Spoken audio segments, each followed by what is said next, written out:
When my grandmother passed away, the woman the entire state once called a living symbol of justice, my parents didn't come to mourn. They came to take. Within weeks, they filed a lawsuit accusing me of manipulating an elderly woman to steal her fortune. I didn't argue. I didn't defend myself with words. I knew the truth had been written long before the courtroom doors ever opened. Before we go on, please subscribe and tell me in the comments where you're watching from. I really do read every comment. My name is Elijah Jefferson.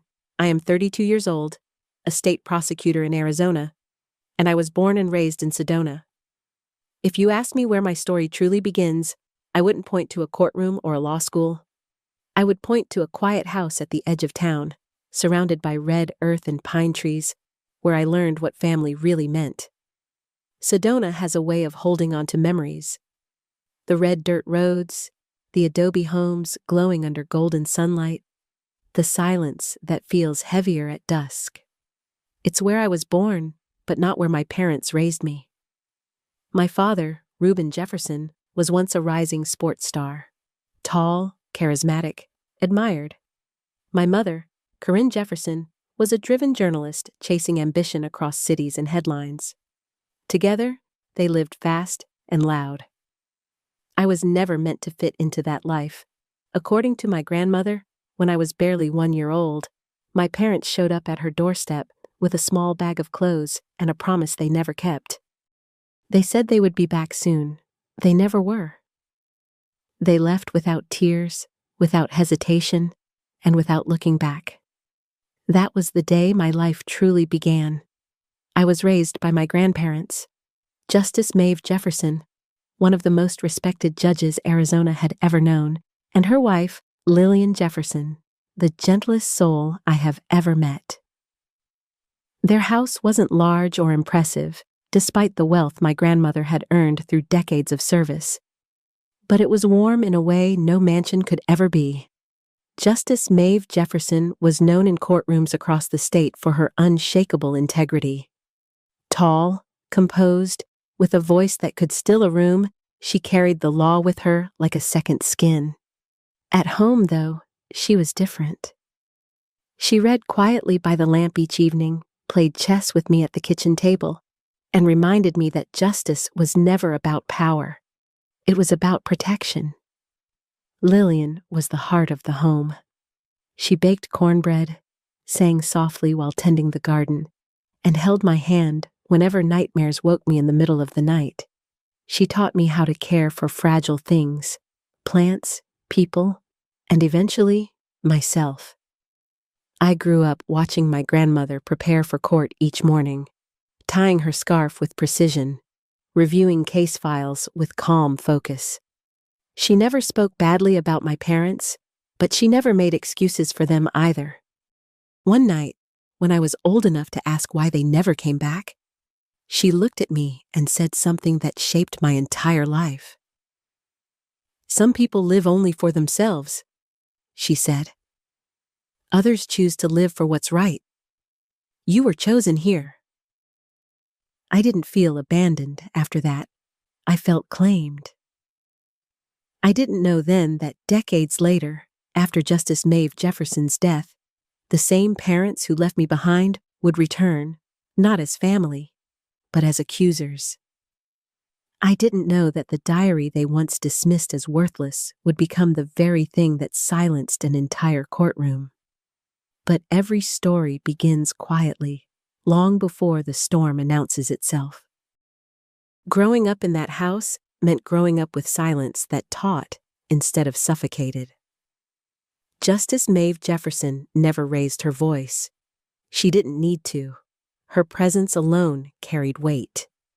When she entered a room, people listened. When she spoke, people remembered. But with me, she was patient, deliberate, gentle in a way few outside our walls ever saw. Every morning, she rose before sunrise. I would hear the quiet rhythm of her steps across the wooden floor, the soft clink of a coffee cup, the rustle of papers. She treated preparation like a sacred ritual. "The law?" she once told me, doesn't forgive carelessness. Neither should you. Those words stayed with me longer than any bedtime story. Lillian balanced her seriousness with warmth. She believed love was something you practiced daily, like watering plants or kneading dough. She taught me how to tell when soil needed water just by touching it. She said people were the same. Pay attention, she would whisper. Pain doesn't always speak loudly. I was a quiet child, not withdrawn, just observant. I learned early that watching taught more than asking. I watched my grandmother review cases late into the night, her glasses slipping down her nose, her brow furrowed in concentration. I watched Lillian hum while folding laundry, her voice soft but steady. And sometimes, late at night, I watched the empty driveway, wondering if headlights would ever turn in. They never did. When I was about 7, curiosity finally outweighed fear. I was sitting across from Justice Maeve at the chessboard, my fingers hovering over a piece I knew would cost me the game. I asked her why my parents never called. She didn't flinch. She didn't sigh. She simply met my eyes and waited until I was ready to hear the truth. Your parents weren't ready to love anyone who needed them, she said calmly. That wasn't your fault then, and it isn't now. I asked if they would ever come back. They might, she answered. But love that returns only when it wants something isn't love. Remember that. That night, I cried quietly into my pillow. Lillian found me, sat on the edge of my bed, and held me until the tears ran dry. She didn't promise things would be okay. She promised I wouldn't be alone. And she kept that promise every single day. School became my refuge. I studied hard, not because I felt pressure, but because I wanted to honor the people who chose me. Every good grade felt like a small thank you note written in effort instead of ink. Justice Maeve never praised me loudly. She simply nodded, a small smile tugging at her lips, and said, "Consistency matters more than brilliance." As I grew older, I noticed changes. Lillian tired more easily. Justice Maeve lingered longer in her chair, staring out at the garden after court. Time was quietly collecting its dues. I didn't understand then how fragile our world truly was. I only knew that it felt safe. That illusion shattered the day my parents came back. I was doing homework at the kitchen table when the knock echoed through the house. It wasn't gentle. It was firm, demanding. Justice Maeve stiffened. Lillian's hand trembled as she wiped flour from the counter. When the door opened and I saw them standing there, older but unmistakable, my heart didn't leap. It sank. They hugged me like someone hugs a distant relative. Polite, brief, empty. They spoke of struggles, bad investments, lost opportunities. They spoke quickly, nervously, and eventually they asked for money. That was the first time I realized something terrible. They hadn't come for me. After that first visit, the silence in our house changed. It no longer felt peaceful. It felt alert, like a held breath. My parents began showing up more often, always unannounced, always with the same hollow warmth. Each visit followed a pattern I learned to recognize too quickly. Polite greetings, forced smiles, then excuses wrapped in urgency. Reuben spoke of opportunities that had almost worked out. Corinne spoke of editors who didn't appreciate her talent anymore. Their voices were smooth, practiced, but their eyes never lingered on me for long. They drifted instead toward Justice Maeve, toward the house, toward the life they had walked away from. Justice Maeve listened without interruption. She always did.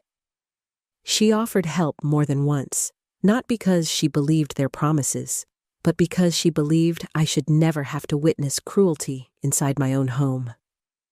Lillian would pour tea with shaking hands, her smile tight, her eyes pleading for peace. I began to understand something painful. My parents were not cruel in loud ways. They were cruel in absence, in neglect, in choosing themselves again and again. One night, long after they left, I found Justice Maeve sitting alone in the living room. The lamp cast long shadows across her face. She looked older than I had ever seen her. Not weak, just tired in a way no sleep could fix. "They only come when they need something," I said quietly. She nodded once. "Yes. Why do you still help them?" She looked at me then, really looked at me. "Because bitterness is easy," she said. "And easy things rarely lead anywhere good." Her words settled into me slowly. I didn't fully understand them yet, but I would. The arguments grew louder over time. Reuben stopped pretending. He demanded instead of asking. One evening, his voice cut through the house like glass. He accused Justice Maeve of choosing me over him, of valuing law more than family. I stood frozen in the hallway, listening as something sacred cracked open. "You left her," Justice Maeve said quietly. "I didn't take her from you." Silence followed. Then a door slammed. That was the first time I saw Lillian cry without trying to hide it. Not long after, everything fell apart. It happened on a cold evening when the wind rattled the windows hard enough to make the house groan. My parents had come again. The argument escalated faster than before. Lillian tried to intervene, her voice thin and strained. Then she stopped mid-sentence, her hand clutching her chest. Time shattered. I remember the sound of her body hitting the floor. I remember Justice Maeve's voice breaking as she called her name. I remember Reuben standing still, detached, before turning away and leaving as if inconvenience were heavier than guilt. The ambulance lights painted the walls red. At the hospital, we waited in silence that screamed. When the doctor finally came, his face told me everything before his mouth did. Lillian was gone. The house never recovered. Justice Maeve didn't either. She retired soon after. Said a woman who couldn't protect her heart had no right to sit in judgment of others. She spent her days in the garden Lillian once loved, touching leaves as if hoping they would answer her grief. I stayed. I learned how to be strong quietly.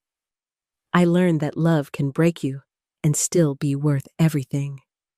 Years later, when Justice Maeve passed away peacefully in her chair, an old diary resting in her hands, I thought the pain had reached its limit. I was wrong, because grief was followed by greed. And that was the days after Justice Maeve Jefferson's death passed in a blur I barely remember. Sedona looked the same, but everything felt hollowed out, like the town itself had lost its spine. I planned the funeral alone. I chose the flowers Lillian would have loved. I selected hymns Justice Maeve used to hum absent-mindedly while reading case files. I stood in black beneath a sky too bright for grief. The church filled with people from every corner of the state, judges, lawyers, clerks, people Justice Maeve had once sentenced, and people she had once protected. They spoke of her integrity, her fairness, her unwavering belief that justice was meant to shield the vulnerable, not empower the cruel. I listened, numb, hands clasped tight enough to ache. My parents arrived late. They were dressed impeccably, as if attending a formal event rather than a farewell. Reuben's suit was crisp, Corinne's posture flawless. They didn't cry. They didn't even pretend to. Their eyes scanned the room instead, measuring, calculating. I felt something cold settle in my chest. They did not come to grieve. They came to count. 2 weeks later, I sat in the office of Malcolm Rowe, Justice Maeve's longtime friend and attorney. The room smelled of old paper and polished wood. Sunlight filtered through tall windows, catching dust in the air. My parents sat across from me, their expressions taut with anticipation. I kept my gaze on the floor, steadying my breath. Malcolm read the will slowly, clearly. Every word felt deliberate, final. Justice Maeve Jefferson's estate, including her home, land, investments, and savings, totaling $13 million, was left entirely to me. Silence filled the room. Then the air exploded.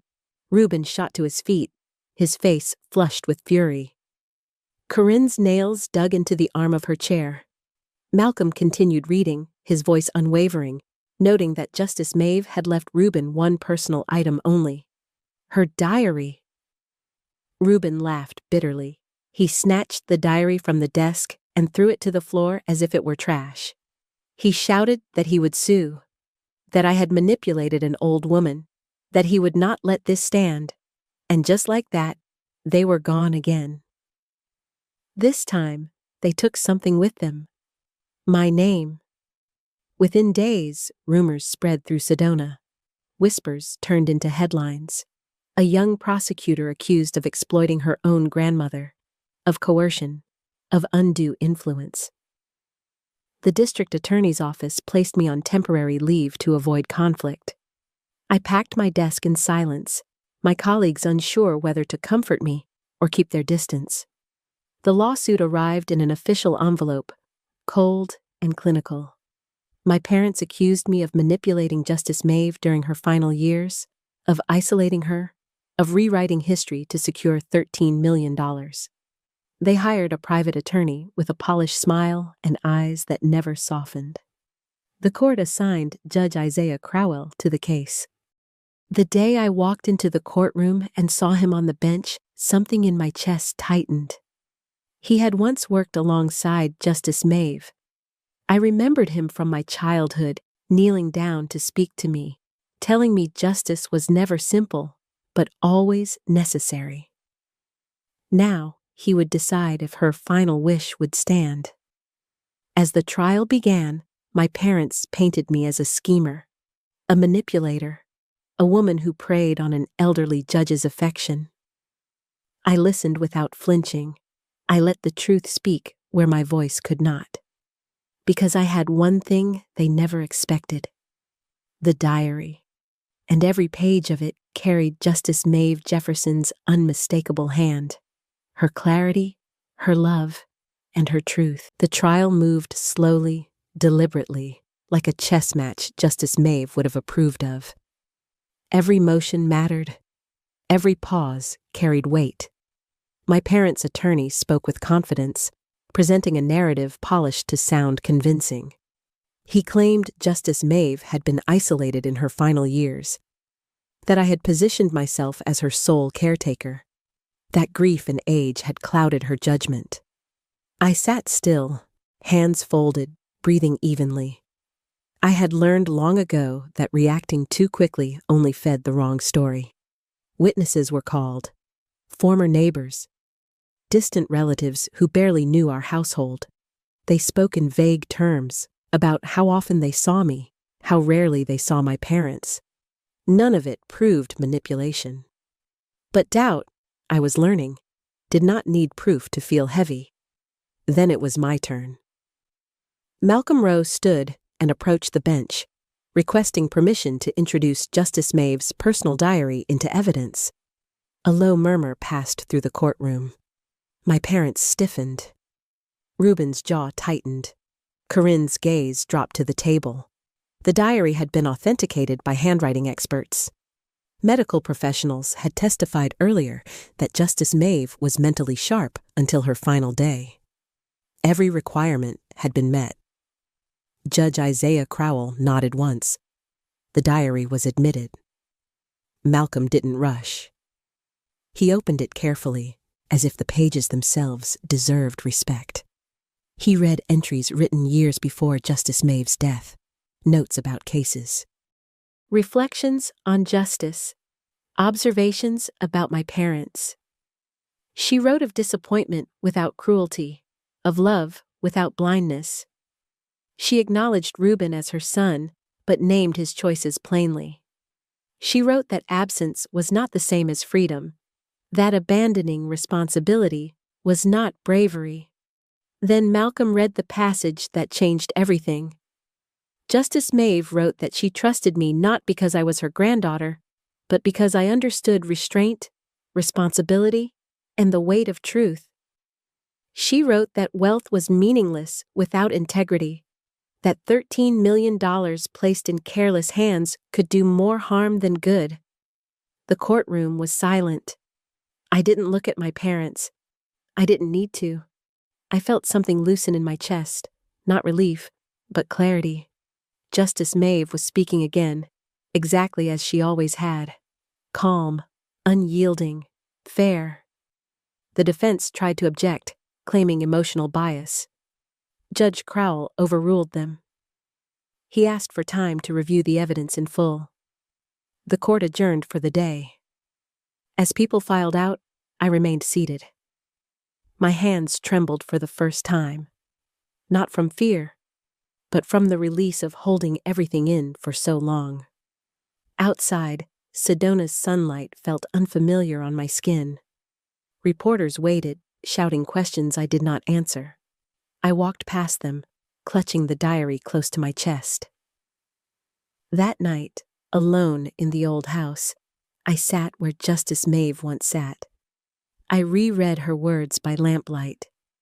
She had known this might happen. She had prepared for it. Not to punish her son, but to protect the truth. The verdict would come soon. And whatever it was, I knew one thing with certainty. Justice Maeve Jefferson had never been confused about who I was, and neither was I.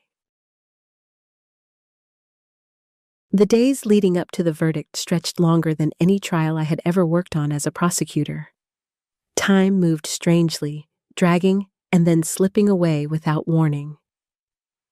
I returned to the house on the edge of Sedona each evening, the same house where I had grown up, the same walls that still carried Lillian's laughter and Justice Maeve's steady footsteps. Without them, the rooms felt too large. I tried to distract myself with routine. I cooked meals I barely tasted. I organized shelves that didn't need organizing. At night, I sat by the window and watched the wind move through the pine trees, listening to the silence settle in places where voices once lived. I thought about the little girl I used to be, sitting on the floor with a chessboard, convinced my grandmother would never lose. She hadn't. Not really. News of the lawsuit had spread far beyond the courthouse. Neighbors who once waved now hesitated. Others stopped me in the market to squeeze my hand and whisper that Justice Maeve would be proud. I learned quickly how thin public opinion could be, how quickly truth became rumor when grief and money were involved. My parents stayed out of sight. No calls, no messages. Only their attorney spoke for them, filing motions, requesting delays, trying to exhaust the process. I recognized the tactic.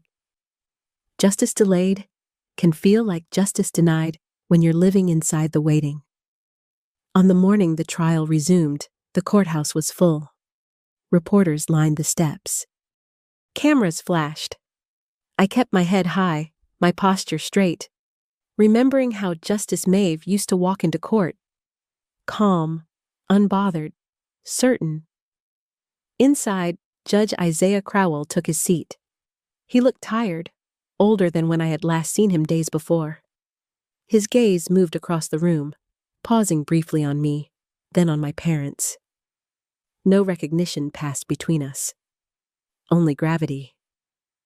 He spoke slowly, reviewing the facts, the medical testimony confirming Justice Maeve's mental clarity, the timeline of the will, the diary entries, the accusations, the absence of evidence supporting them. When he reached the conclusion, the courtroom held its breath. The claims brought by Reuben and Corinne Jefferson were dismissed in full. Justice Maeve Jefferson's will was valid. The inheritance belonged to me. A murmur rippled through the room. I felt a strange stillness wash over me, like the quiet after a storm breaks. My parents remained seated. Reuben stared at the table. Corinne's lips pressed into a thin line, her composure finally cracking. Judge Crowell added one final sentence before striking the gavel. "Justice does not belong to blood," he said. "It belongs to truth." The sound echoed longer than it should have. As the courtroom emptied, I gathered my things slowly. I held the diary, its worn leather warm beneath my fingers. Reuben didn't look at me at first. When I stepped closer, he finally raised his eyes. They weren't angry anymore. They were empty. "You should read it," I said quietly, extending the diary toward him. "Not to explain yourself, just to understand her." For a moment, he hesitated. Then his hand reached out, unsteady, and took it. He nodded once. No words followed. None were needed. Outside, Sedona's sunlight wrapped around me like a familiar breath. I stood on the courthouse steps, feeling lighter and heavier all at once. The trial was over. But healing, I knew, did not follow. The days after the verdict felt quieter than I expected. Not peaceful, just subdued, as if the town itself had exhaled and didn't know what came next. Sedona moved on quickly, as towns often do, but traces of the trial lingered in sideways glances and half-finished conversations. What surprised me most was how the attention shifted. People stopped whispering about me and started whispering about my parents. At the weekend market, vendors who had known Justice Maeve for decades spoke openly now. I heard my father's name spoken with disappointment instead of admiration. Once, while buying fruit, an elderly woman touched my arm and said softly, "You carry her spirit. She would be proud." Then she shook her head and added, "Some people don't deserve the legacies they're born into." My parents felt it too. They were no longer welcome the way they once had been. Old friends avoided them. Invitations stopped arriving. Even the legal community, once respectful of the Jefferson name, had turned cold. Justice Maeve's former colleagues didn't hide their disapproval. To them, the lawsuit wasn't just about money. It was an insult to a woman who had devoted her life to fairness.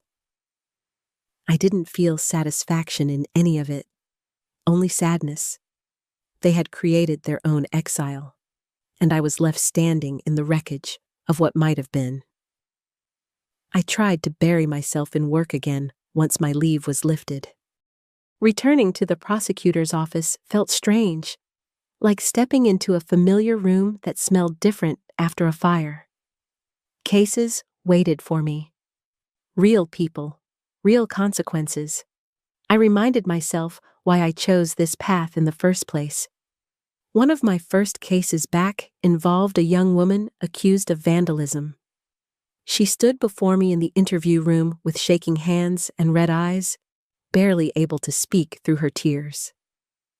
She hadn't acted out of cruelty. She had acted out of fear. The evidence told a fuller story than the charge ever could. I recommended counseling instead of punishment. When the judge agreed, she looked at me like someone seeing daylight for the first time. That look stayed with me longer than any headline ever could. Another case involved a single mother accused of welfare fraud. The money had gone toward medicine for her sick child. The law was clear, but justice demanded context. I argued for restitution instead of incarceration. The judge agreed again. Each time, I felt Justice Maeve beside me, not guiding my hand, but steadying my heart. Late one evening, exhausted, I returned to my apartment and opened the diary again. Some pages still bore the faint marks of where they had once been torn and repaired. I traced the ink with my fingers, rereading passages about responsibility, restraint, and love that didn't depend on gratitude. Then my phone rang. The number was unfamiliar. I almost let it go to voicemail, but something told me not to. "Hello," I said. There was a pause. Then a voice I hadn't heard without anger in decades spoke quietly. "Elia," my father said. "I read it, all of it." The room felt suddenly smaller. "I wasn't the man she believed I could be," he continued. "And I wasn't the father you deserved." I didn't interrupt. "I'm not asking for forgiveness," he said. "I just wanted you to know. She never stopped loving me, even when I gave her every reason to stop." I closed my eyes. "That was who she was," I said softly. We said goodbye without promises. When the call ended, I didn't feel healed, but I felt lighter. Justice, I was learning, didn't always mean closure. Sometimes it meant honesty arriving late. After that call, I sat in silence for a long time, the diary resting open on my lap. The apartment felt unfamiliar, as if it were still deciding whether to accept me back into it. Outside, Sedona slept beneath a sky scattered with stars, indifferent to verdicts, phone calls, and long overdue confessions. I didn't call my father back.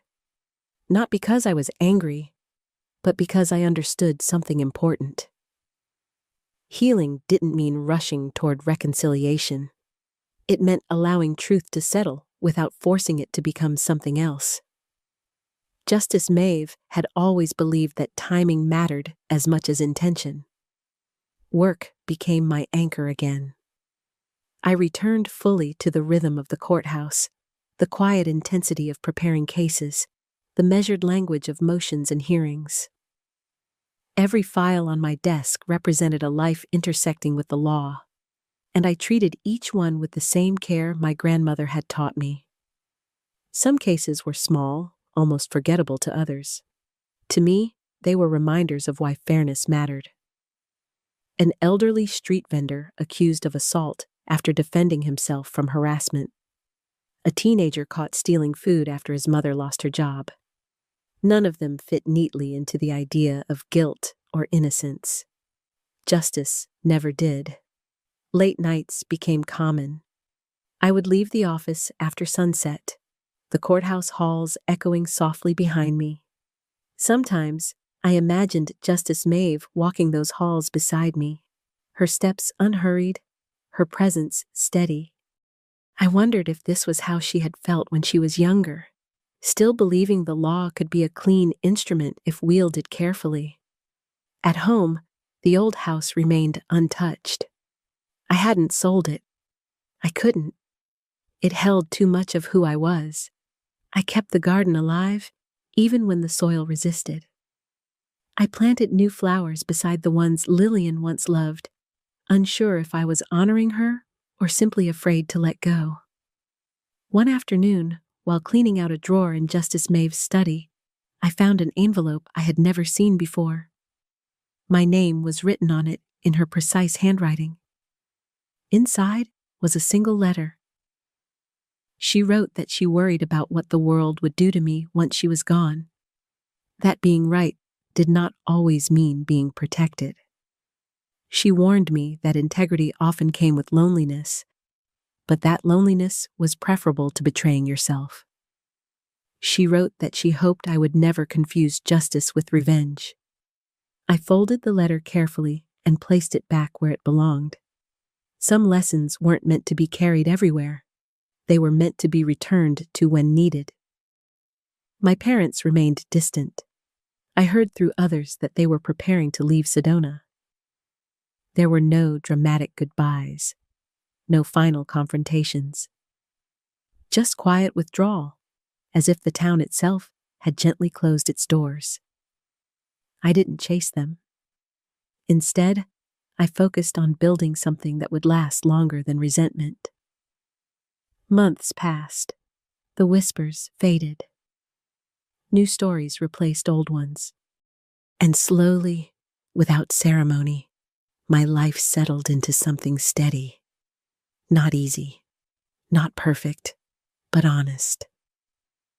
One evening, as I locked up the house and stepped onto the porch, the wind carried the familiar scent of red earth and pine. I looked up at the sky and whispered a thank you to no one and everyone at once. I was still walking the path Justice Maeve had set before me, and for the first time since her death, I felt certain as time moved forward, I began to understand something Justice Maeve never said out loud, but lived every day. Justice was not a single moment. It was not a verdict, a ruling, or a final word spoken from a bench. It was a discipline, a way of showing up when it would be easier to turn away.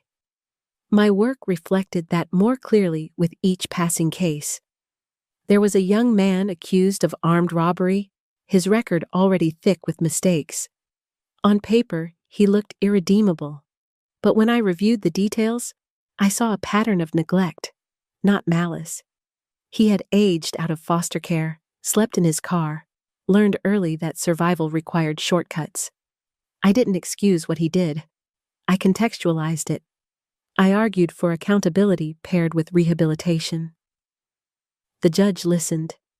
Another case involved an elderly woman accused of falsifying documents to keep her home. The law was clear. So was her fear. She had lived in that house for 40 years. Her husband had died there. The thought of losing it had driven her to desperation. I stood in court and said what Justice Maeve would have said. Justice must be firm, I told the judge, but it must also be human.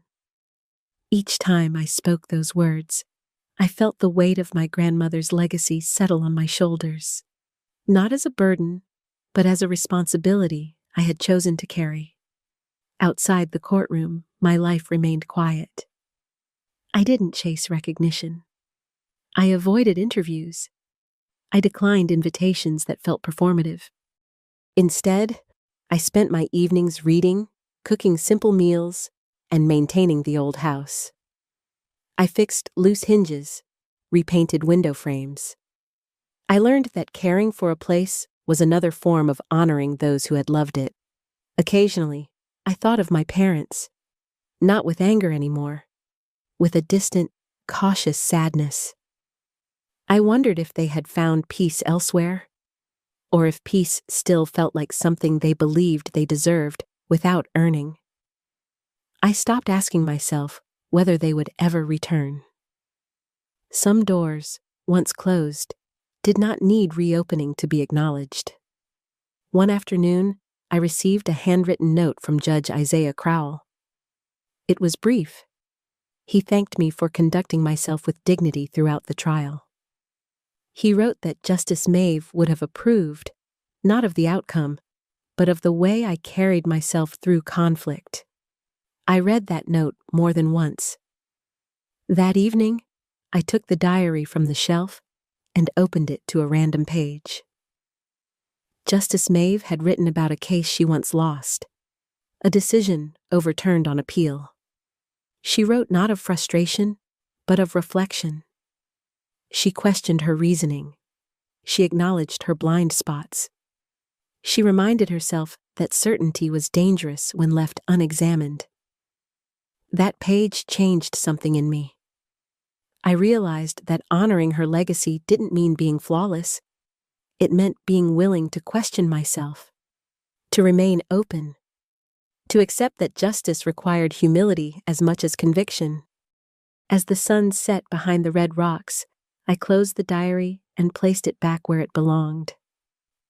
I stepped outside and watched the light fade from the sky, feeling grounded in a way I hadn't before. I wasn't living in her shadow. I was walking forward, guided by what she had left behind. And for the first time, that felt like enough. There were moments, usually late at night, when the quiet felt heavier than usual. Those were the moments when memory slipped through without warning. A laugh from the past. The sound of Lillian humming in the kitchen. Justice Maeve clearing her throat before making a point she knew would land hard. Grief didn't announce itself anymore. It arrived softly, like a familiar visitor who no longer needed to knock. I learned not to fight it. Instead, I let those moments remind me why I kept going. One evening, after a long day in court, I returned to the old house and found myself standing in Justice Maeve's study again.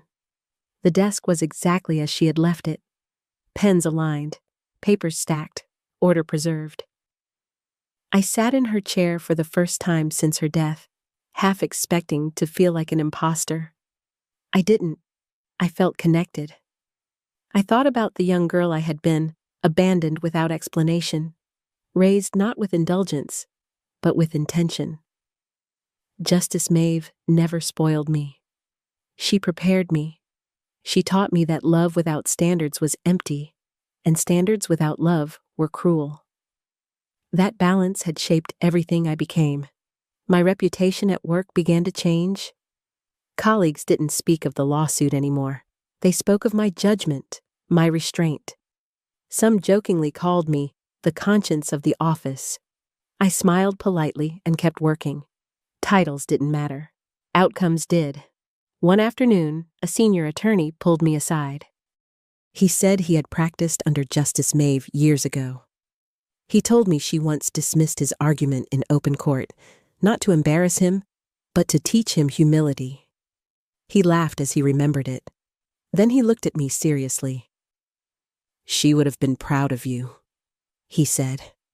I thanked him, but inside, something tightened. Pride was complicated. I didn't need to earn it. I needed to live in a way that honored it. Outside of work, life remained simple. I didn't rush into relationships. I didn't chase distractions. I found comfort in routine. Morning walks, evening reading, occasional dinners with people who valued quiet conversation over noise. Sedona felt like home again. Not because it forgave the past, but because it held space for the present. Sometimes, while walking through town, I noticed small things that felt like signs. A sunflower growing stubbornly through cracked pavement. A child holding her grandmother's hand outside the courthouse. A breeze that carried the scent of rain before the clouds arrived. I stopped asking what my life might have been if my parents had stayed. That question no longer served me. What mattered was what had been given instead. Stability, principle, love that stayed. Justice Maeve once wrote that inheritance wasn't measured in money, but in what you were trusted to carry forward. Standing there, breathing in the cool evening air, I finally understood what she meant. The $13 million had changed my circumstances, but her lessons had shaped my soul, and that was the inheritance no court could ever touch. As the months passed, I began to notice how quietly life rewards consistency. Not with applause or recognition, but with steadiness. With the sense that when you wake up each morning, you know who you are and why you do what you do. That certainty became my anchor. The inheritance sat untouched for a long time. $13 million is a number that can distort priorities if you let it. Justice Maeve had warned me about that in her diary. Wealth, she wrote, was a tool, not a trophy. It could protect or corrupt depending on whose hands held it. So I waited. I met with financial advisors. I asked questions. I refused shortcuts. Eventually, I made choices she would have approved of. I placed a portion into educational trusts. I funded legal aid programs in rural Arizona. Quiet contributions, without plaques or announcements. Justice, she had taught me, did not need an audience. I kept my job. Some people assumed I would leave the prosecutor's office. That money would free me from obligation. They didn't understand. The work was never about necessity. It was about purpose. I stayed because I wanted to, because every case reminded me that fairness only survives when people choose to uphold it daily. One case, in particular, stayed with me. A teenage girl stood accused of assault after defending herself against repeated harassment. The facts were messy, the narratives conflicting. As I listened, I saw myself at her age, quiet, observant, unwilling to cause trouble, until trouble found her anyway. I recommended dismissal with mandatory counseling. The judge agreed. When the girl's mother hugged me outside the courtroom, I felt something shift. Not pride, alignment, the sense that I was exactly where I was supposed to be. That night, I returned home and opened the diary again. I found an entry Justice Maeve had written shortly after Lillian's death. She wrote about loneliness, about how grief changes the shape of days. But she also wrote about hope, about how love does not disappear. It transforms. Reading her words, I realized something important. I had spent years believing my strength came from surviving abandonment, but my true strength came from being loved well. That realization softened parts of me I hadn't known were still guarded. Occasionally, I thought of my father, of his voice on the phone, of the way his words had trembled when he spoke of regret. I didn't reach out again, but I no longer avoided the thought of him. I accepted that some relationships healed in fragments, not wholes. Justice Maeve had never asked me to forgive blindly. She had asked me to understand. As winter gave way to spring, the garden behind the house began to change. New growth appeared beside old roots.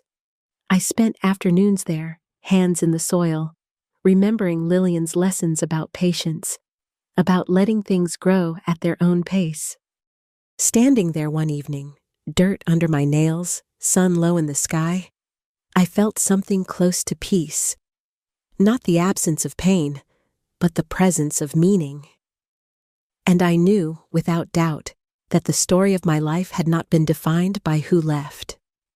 It had been defined by who stayed. With time, I began to see how deeply Justice Maeve's influence reached beyond the walls of our home.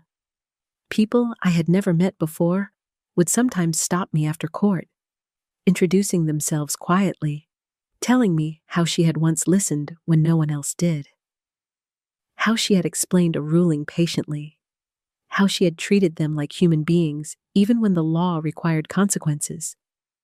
Those conversations humbled me. They reminded me that legacy is rarely built in grand gestures. It is built in moments most people never witness. I carried that awareness into every part of my life. I became more deliberate with my words, more careful with assumptions. I learned to pause before judgment, even when judgment was my job, especially then. There were days when the work weighed heavily, files stacked high, stories filled with loss, desperation, and anger. On those days, I returned home exhausted, questioning whether fairness truly made a difference in a world that seemed endlessly broken. On one such evening, I opened the diary at random and found a single sentence underlined twice in Justice Maeve's careful hand. Justice does not heal the world all at once. It heals it person by person. I closed the book and sat back, letting the truth of that settle. The following week, I was assigned to mentor a group of new prosecutors. They were bright, eager, and impatient. I recognized myself in them years earlier, before life had stripped certainty down to its essentials. I didn't lecture them. I told stories about mistakes, about restraint, about the cost of being right without being fair. Some listened, some didn't. Justice Maeve used to say that teaching was an act of faith. You never knew which seeds would take root. Outside the courthouse, Sedona continued its quiet rhythms. Tourists came and went. The red rocks glowed at sunset. Life unfolded without regard for personal milestones. I found comfort in that. It reminded me that my story, though important to me, was part of something much larger. One afternoon, while sorting old documents in the house, I found a photograph tucked between legal papers. It showed Justice Maeve and Lillian standing in the garden, hands intertwined, both smiling at something just outside the frame. I had never seen that photo before. I stared at it for a long time. They looked peaceful, whole. I placed the photograph beside the diary on the shelf, two forms of truth resting together, one written, one lived. That night, I dreamed of Lillian's laughter carried on the wind, soft and reassuring. I woke with tears on my cheeks, but also with gratitude. Some losses never stop hurting, but they also never stop teaching. As I dressed for work the next morning, I caught my reflection in the mirror and paused. The woman looking back at me was no longer defined by what she had survived. She was defined by what she chose to protect. And that, I realized, was exactly what Justice Maeve had prepared me for all along. There was a quiet confidence that settled into my life after that realization. Not arrogance, not certainty that I was always right, but an understanding of my own center. I no longer felt the need to prove myself to anyone, not to my colleagues, not to the town, and certainly not to my parents. Justice Maeve had once told me that peace came when your actions aligned with your values, even if the world misunderstood you. I finally understood what she meant. One afternoon, while reviewing old case files in the office archives, I came across a ruling Justice Maeve had written decades earlier. The handwriting was unmistakable, precise, calm, firm, without cruelty. The case involved a young man who had broken the law under pressure he never created. Her ruling had balanced accountability with mercy, and reading it felt like hearing her voice again. I sat there longer than necessary, letting the weight of her words settle into me. That evening, I returned to the house and cooked one of Lillian's old recipes. It didn't taste exactly the same. It never did. But the act itself mattered. Stirring slowly, waiting patiently, allowing warmth to fill the room. Love, I had learned, could be practiced even in solitude. My phone buzzed while I ate. A message from Malcolm Rowe. He wrote that Justice Maeve's former colleagues were organizing a small scholarship in her name, focused on students committed to public service. They wanted my input, not my money, my guidance. I smiled. That was the kind of legacy she would have wanted. As spring deepened into summer, Sedona felt alive again. The garden flourished. The sunflowers Lillian once planted stood tall, resilient, their faces always turned toward the light. I spent more evenings outside, barefoot in the grass, watching the sky change colors. Sometimes I thought about the girl I used to be, the child left behind without explanation, the teenager who learned too early that love could disappear. I wished I could tell her something now. I would tell her that being chosen later in life did not mean she was unwanted before. I would tell her that the people who stayed mattered more than the ones who left. I would tell her that justice, when practiced with compassion, could become a form of healing. I didn't know what the future held. Careers change, lives evolve, loss finds us again when we least expect it. But I knew this much. I would continue to choose integrity over convenience, compassion over bitterness, truth over comfort, not because it was easy, but because it was right. And because two women who had every reason to turn away from a child left on their doorstep had chosen instead to stay, to love, and to prepare her for a world that would test her heart. I carried them with me in every decision. The older I became, the more I understood that my story was never about inheritance, lawsuits, or even justice in the legal sense. Those were only the frames around something far more personal. It was a story about choice, about what people do when love demands effort instead of convenience. Justice Maeve and Lillian had been given an abandoned child and no obligation to keep her. Yet they chose to stay. They chose to raise me with patience, discipline, and a kind of love that did not ask to be repaid. Everything I became grew from that decision. I still kept the diary close.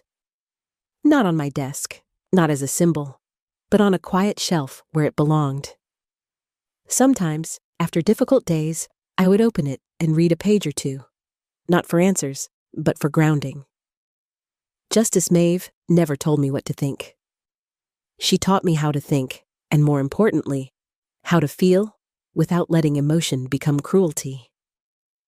The town eventually stopped associating my name with the lawsuit. New cases replaced old headlines. New conversations took over where whispers once lived. Sedona returned to being simply Sedona, a place of red earth, stubborn light, and long memories. I remained. I stayed in the same house. I kept the garden alive. I continued my work, knowing that justice, practiced daily and quietly, mattered more than any public vindication ever could. Occasionally, I wondered if my parents thought of me, if they regretted more than the lawsuit, if they finally understood what they had walked away from all those years ago. I didn't dwell on it. Some realizations arrive too late to change outcomes, but not too late to change hearts. And that was enough. If you listened all the way to the end, thank you. It truly means more to me than you know. Before we wrap up, go ahead and like this video and share it if the story blessed you. I stand where I am today not because I won a case, but because I chose not to let bitterness decide who I would become. Justice Maeve once wrote that the truest measure of justice is not what we demand from others, but what we refuse to surrender within ourselves. I never surrendered that.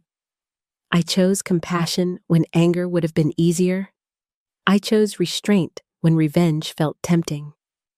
I chose to live in a way that honored the women who raised me, not by perfection, but by intention. And every day, that choice continues. For another story that fits your mood, click the video on the left. To hear the latest one, choose the video on the right.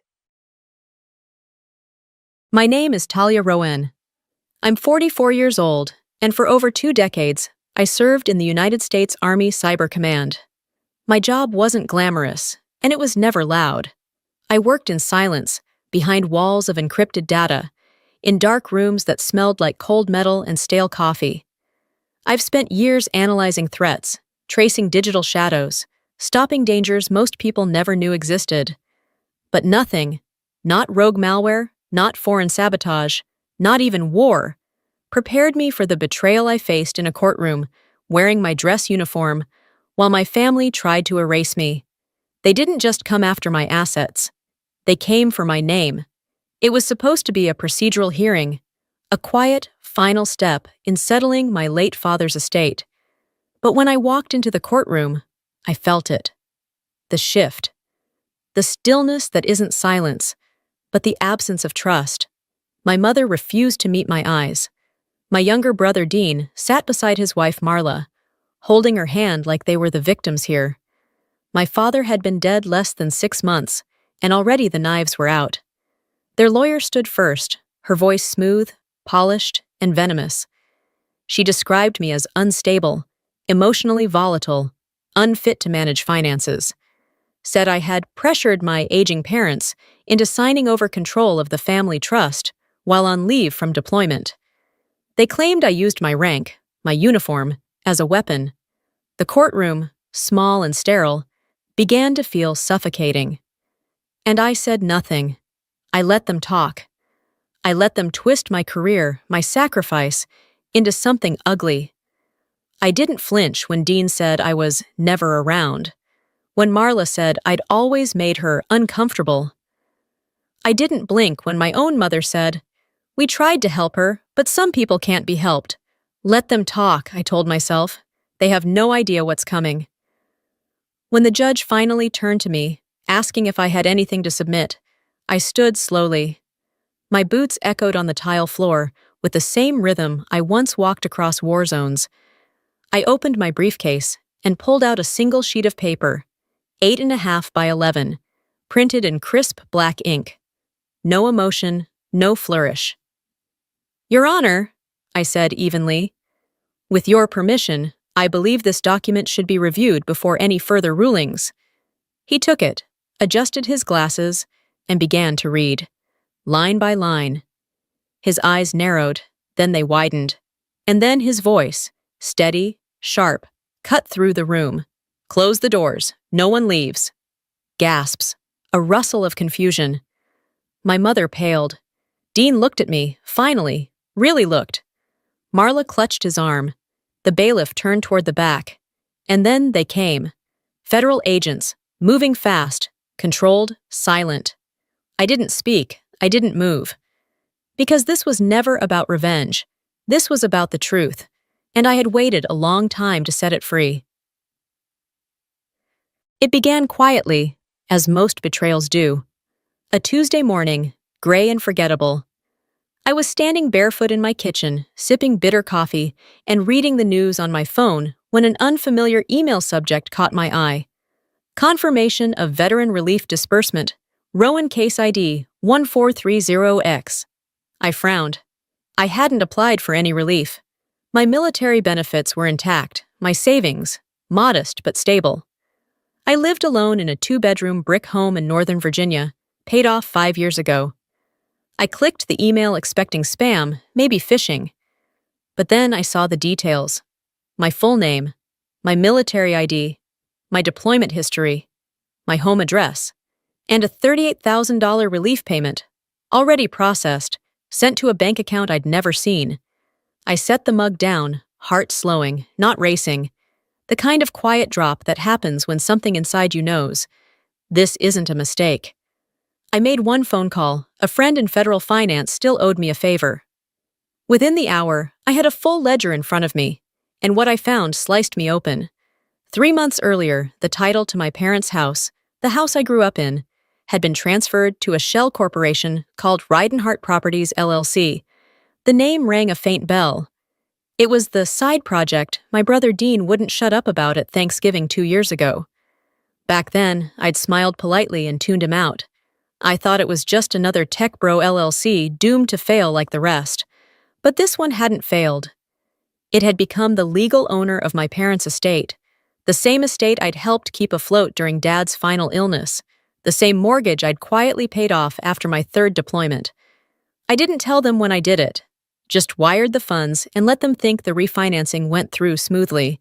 Because that's what I did. I served. I protected. I never asked for applause. Now my name was nowhere. Dean's was everywhere. I drove to the house that night, not in anger, but in calculation. The lights were on.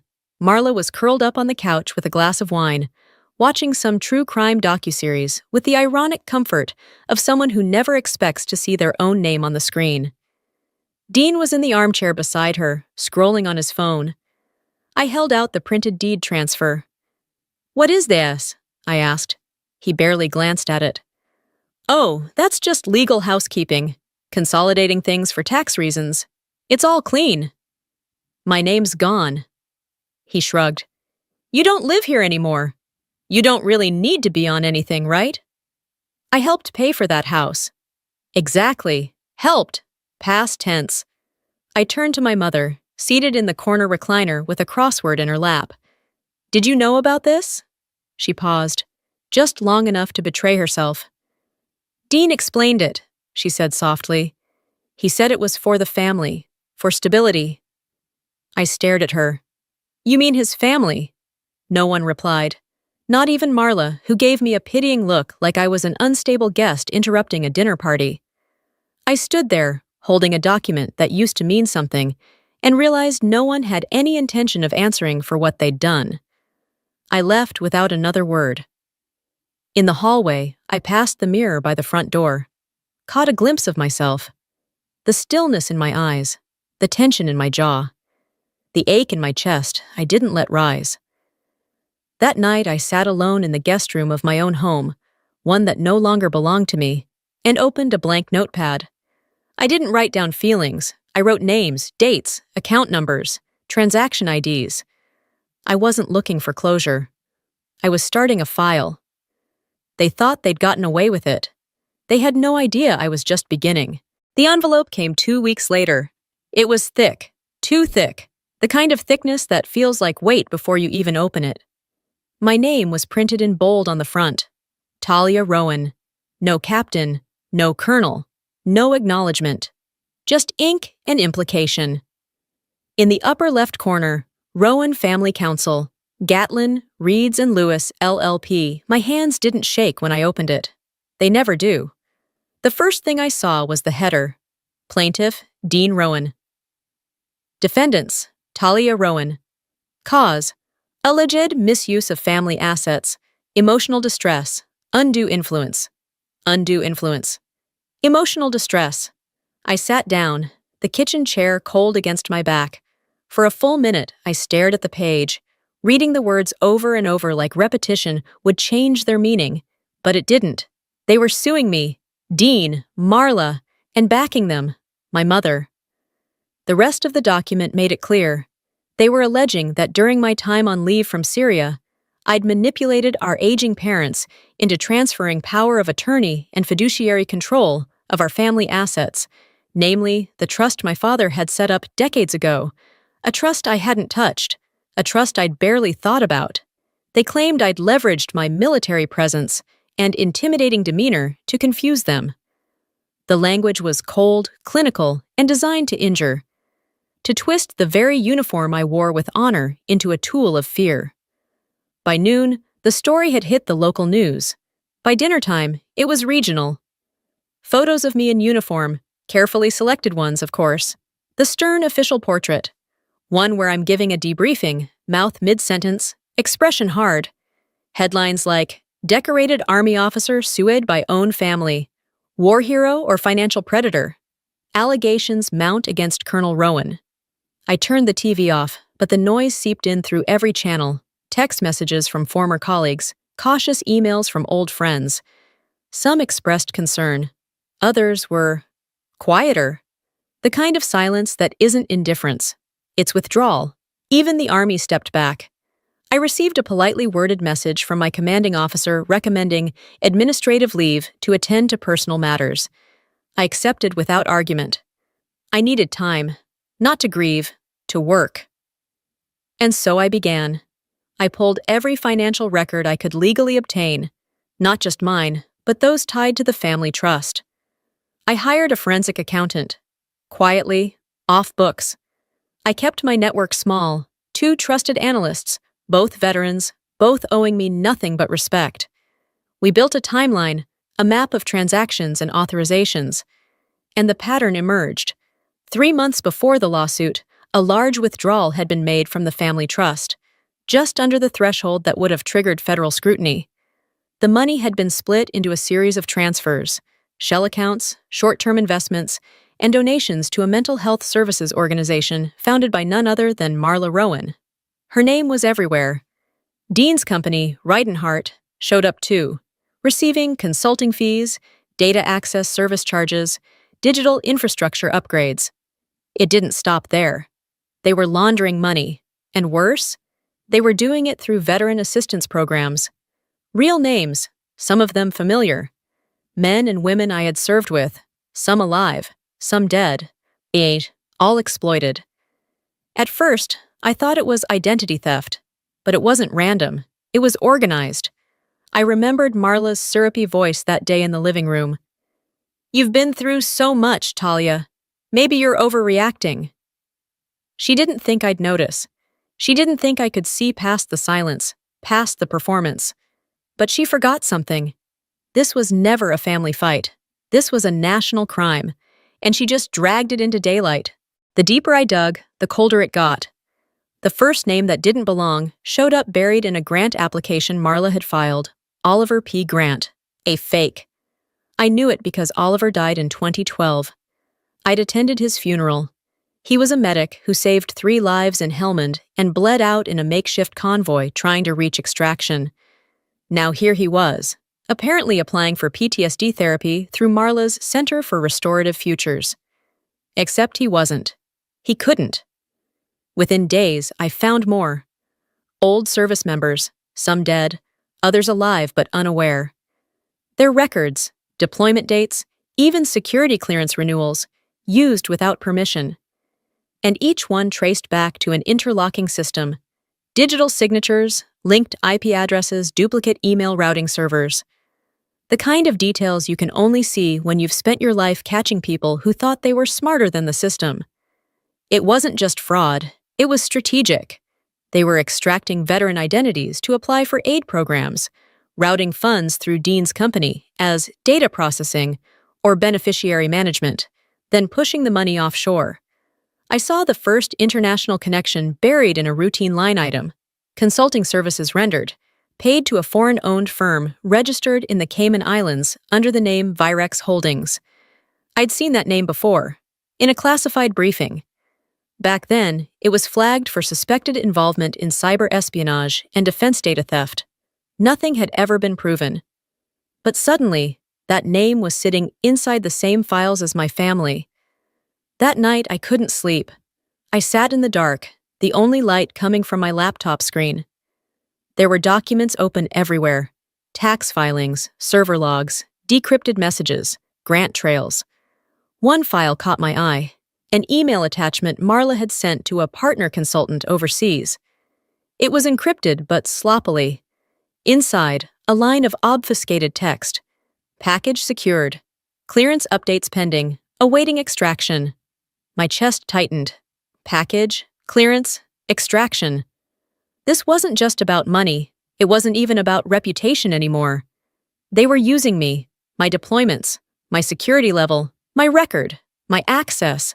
Who better to build a pipeline of stolen information than the woman who had real top-secret credentials and had been too far away to notice? My name was the disguise. Their fraud wore my medals. For the first time in years, I felt my breath catch. This wasn't just betrayal, it was treason. And they were too arrogant to think I'd find it. The next morning, I reached out. Quietly. 2 former colleagues, one from Army Intelligence, one from Cyber Threat Ops at Fort Meade. I didn't tell them everything, just enough. We arranged a secure meet in a borrowed hunting cabin 3 hours outside D.C. No phones, no wires, just data and eyes I could trust. I laid it all out. They didn't speak for a long time. Then one of them, a guy named Cole, who used to lead counterintelligence briefings in hostile zones, said calmly, "This isn't just dirty money. This is an access route. They're selling something." I nodded. I already knew what. It wasn't documents, it was doors. Entry points into systems meant to stay locked forever. For weeks, I had been convincing myself this was still about family. It wasn't. It was about national security. And if I didn't act, I'd be complicit in it. I remember sitting by the window that night, the quiet hum of traffic a world away from the combat zones I once walked. Funny, how the most dangerous battlefield I'd ever faced wasn't in the desert or behind enemy lines. It was in my own bloodline. I asked them to meet me at the house. Not Dean, not Marla, just the people who raised me. My mother opened the door without expression. My father stood behind her, arms folded across his chest. We hadn't spoken in weeks, not since the lawsuit, not since the lies spread like oil across water. They led me into the living room like I was a guest, not a daughter. I set the folder on the table between us. "I know everything," I said, voice calm. "The identity theft, the shell companies, the clearance data passed through foreign intermediaries. I know you signed the authorizations." Neither of them flinched. "I want to ask one thing," I continued. "Did you ever stop and think about what you were doing to me?" My mother looked down at her hands. My father stared out the window. "You were always gone," she finally said. "Even before the army. Always in your own world. Dean stayed. Dean cared about this family." My throat burned, but I kept steady. "Dean exploited you. He used your names, your trust, and you helped him. My father's voice came low, measured. Sometimes you have to choose the child who stays. The silence afterward felt like a slap. I stood, picked up the folder. Then you made your choice, I said. And now I'll make mine. They didn't stop me. They didn't speak again. Outside, the air hit hard, cold against my skin.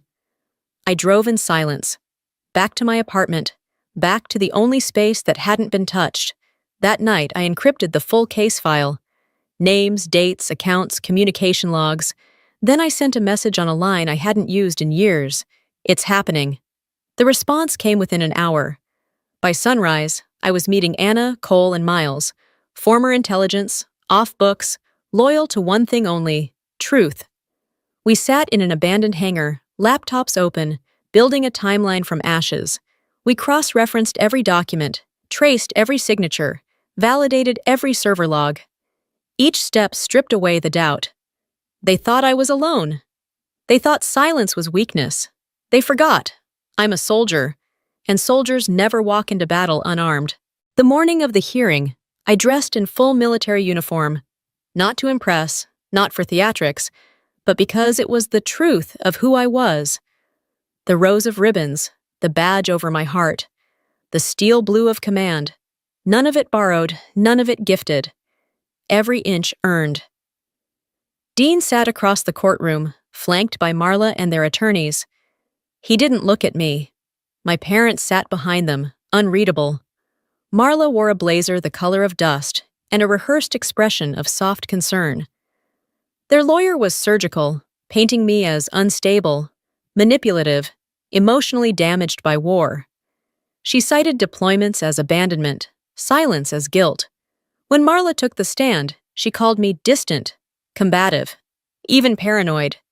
She teared up on cue. The judge watched, silent, and I let them speak. When it was my turn, I didn't defend my character. I walked to the bench, reached into my case, and withdrew one document. Your Honor, I said, voice calm. This is my only submission. The judge adjusted his glasses, read the first line, then the second. By the fourth, he looked up sharply. Close the doors, he said. No one leaves. There was a moment, thin, breathless, before it all shifted. The bailiff moved, locks clicked. Marla froze. Dean sat bolt upright, and then the agents entered. Federal, fast, precise. They went straight for Dean and Marla. I watched as the lies unraveled in real time, handcuffs glinting beneath fluorescent lights, silence heavy and final. The judge read out the charges: financial fraud, identity theft, cyber espionage. Dean didn't resist. Marla sobbed, mascara streaking. My parents said nothing. As they were led past me, Dean looked back. His voice cracked, barely audible. They made me. I didn't reply, because I understood. They made him, and they broke him. Afterward, I requested protective orders for the veterans whose data had been compromised. The judge granted it without hesitation. Outside the courthouse, I didn't speak to reporters. I didn't hold a press conference. I went home, and that night, I turned on my desk lamp and opened the file for a new organization, Honor Trace, a foundation dedicated to defending veterans from identity exploitation and financial abuse. No headlines, no grand opening, just a mission. Weeks later, a letter arrived. Handwritten. From a widow in Ohio. Her husband's stolen identity had been used to funnel funds through one of Dean's dummy accounts. She wrote, "We thought no one would fight for us. Then you did." I sat alone reading that line. The silence gentle this time. Not empty, but earned. The war I fought in that courtroom wasn't about revenge. It was about remembering who I am, without needing permission. And in that stillness, I found something stronger than victory. I found peace. Not because it was quiet, but because I had made it so.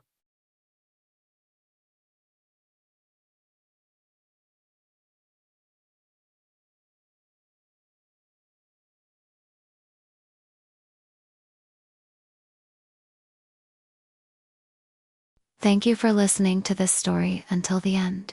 Hopefully, every moment in the story has touched your heart, brought you some reflection, some emotion, and hope. Thank you for taking the time to experience it with us, and hope that each next story will always accompany you on your life journey.